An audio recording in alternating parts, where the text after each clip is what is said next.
Assalomu alaykum. Ozuqa berish to'g'risida gullatish uchun nima qilish kerak deb ko'pchilik so'rashgani uchun shu haqida ozgina mavzu qilamiz. Uzunroq bo'lar, kaltaroq bo'lar. Sharoitga qaraymiz uni.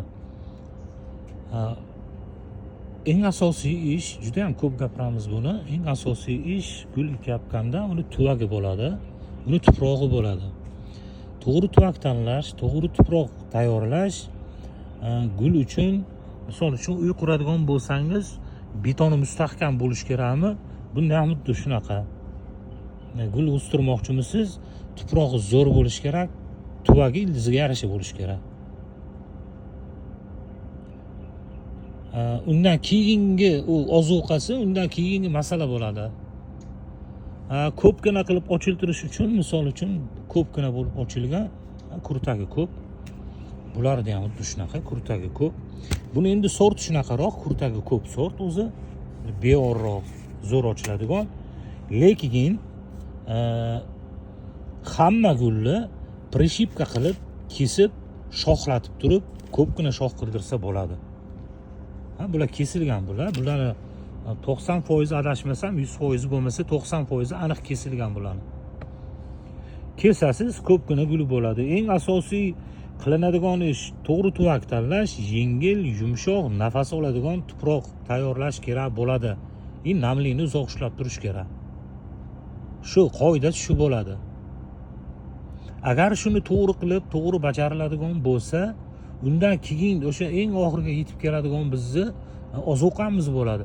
Tuvakda o'sadigan gullarga albatta qanaqadir ozuqa berishingiz kerak. U yerda bo'lganda o'ziga kerakli bo'lgan ozuqani yerdan o'zi topib olardi ildiz. Lekin u yerda emas, u tuvakda o'sgandan keyin unga ozuqa berish kerak, vitamin berish kerak. Bu hali ximiyaga o'tirib qoladi. Bizni gullarimiz, ota-bobolarimizniki bunaqa bo'lmagan. U noto'g'ri gap, u menimcha. U noto'g'ri gap. Ozuqa berish kerak bo'ladi. Shu aytgan qoidalarni bajarganingizdan keyin, misol uchun geranni misolida yorug' joy bo'ladigan bo'lsa, salqin joyda bo'yiga o'sib ketib qoladi. Suvini ko'p qo'yadigan bo'lsangiz, bo'yiga o'sib ketib qoladi. Tuvagi katta bo'ladigan bo'lsa, bor quvvatini ildizni rivojlantirishga sarflaydi-da, gullashi juda ham qiyin bo'lib qoladi. Bo'lmasa qotib qoladi bo'lmasa. To'g'ri tuvak tanlab, to'g'ri tuproqqa ekkaningizdan keyin, hop, men ishlatadigan dorimni ko'rsataman-da. Ko'pgina dori berish shart emas. Asli bor bizda, magniy bor, temir bor, gartenziya uchun boshqa dori, ildizni rivojlantirgani boshqa dori. Lekin eng asosiy ishlaydigani organika, aminokislotali, hop, azot, fosfor, kaliy gullatgani bu. Bu gullatadi bu. Enta mikroelementlari bor. Bor, mis, temir, marganet, molibden, rux. Qisqasi buni men ham yaxshi tushunmayman. Lekin gulga shu beryapmiz, shunaqangi bo'lib o'syapti. Hali lo'nda qilib, qisqa qilib tushuntirganda. Qanaqadir kamchilik bo'ladigan bo'lsa, gul ko'pligini hisobiga azot kerak bo'lsa, azot, fosfor kerak bo'lsa, fosfor, kaliy kerak bo'lsa, kaliy, yo bo'lmasa qanaqadir mikroelementlarni yana dabavka qilib turib berishimiz mumkin. Hozir bu gullarga biz ozuqa berganimizga 20 kundan o'tdi. Hali ozuqa berganimiz yo'q. Bermaymiz ham. Sababi gulni o'zi zo'r. Bunga qo'shib turib, misol uchun, bu ikkitasini bitta qilib berdingiz, hop, bu ochiltiradiganni birorta stimulyator bilan, yantarlik kislota bilan aralashtirib bersangiz ham bo'laveradi. 10 kunda bir buni bering, 10 kunda bir buni bering. Bo'ldi. 1 gramdan 1 litr suvga. Yo ikkitasini qo'shadigan bo'lsangiz, misol uchun ikkitasidan 15 gram 10 litr suvga qo'shasiz. Bo'ldi, boshqa hech nima kerak emas. Tuprog'i tagini yumshatib turish kerak. Qotib qolmaslik kerak. O'shaning o'zi yetarli bo'ladi.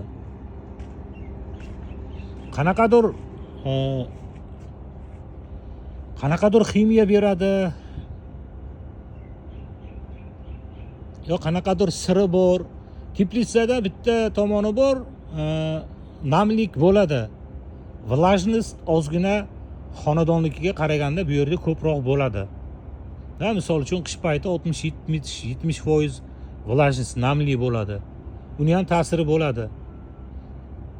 Lekin eng asosiysi, hozir men o'zim tajribamdan kelib chiqib turib, hozir hamma tuvakda shu yerdagi gullarning hammasida agrobalt torf bor.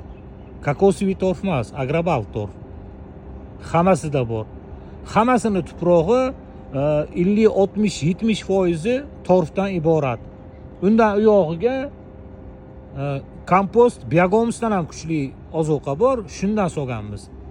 Endi 10-15%, 20%ni bundan buyog'i solayotganlarimiz hammasini to'g'ri tuproq aralashtiryapmiz, namlikni ushlab turish uchun. Zo'r tuproq tayyorlaydigan bo'lsangiz, gul zo'r o'saveradi. Ozuqani berib turish kerak bo'ladi baribir. Kimgadir zo'r bu. Hammasini kesib tashlaymiz bularni. Qaros, o'ta xunuk, hammasini kesib, shunaqangi qilib shapka qilib chiqamiz bularni. Balki qo'yarmiz, balki Telegramga qo'yarmiz kesayotganimizni. Sharoitga qaraymiz. Ampelli geranni kesilmaydigan bo'lsa, juda ham xunuk ichib ketadi. Ha, bu yoqda ham ajoyib. Ajoyib gullar bor.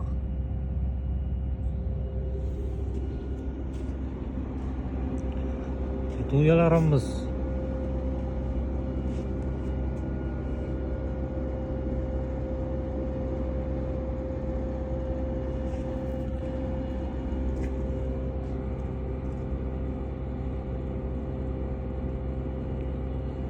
shunaqa gaplar bo'ldi menimcha.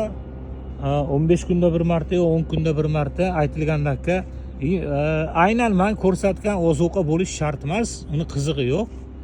Organik o'g'it va mineralniy удобрение, shu kompleksniy удобрение aralashtirib 10 kunda bir, 15 kunda bir berib tursangiz, o'shani o'zi yetarli bo'ladi. Bitta narsani to'g'ri tushunish kerak. Tuvada o'sayotgan gulga siz tashqaridan nimadir ozuqa berib turmasangiz, u tuvani o'zida chegaralangan muhitda u o'ziga kerakli bo'lgan ozuqani topib ola olmaydi. Shuni hisobga olib turib ozuqa berib turish kerak. Bo'ldi. Foydali bo'lib qoladi.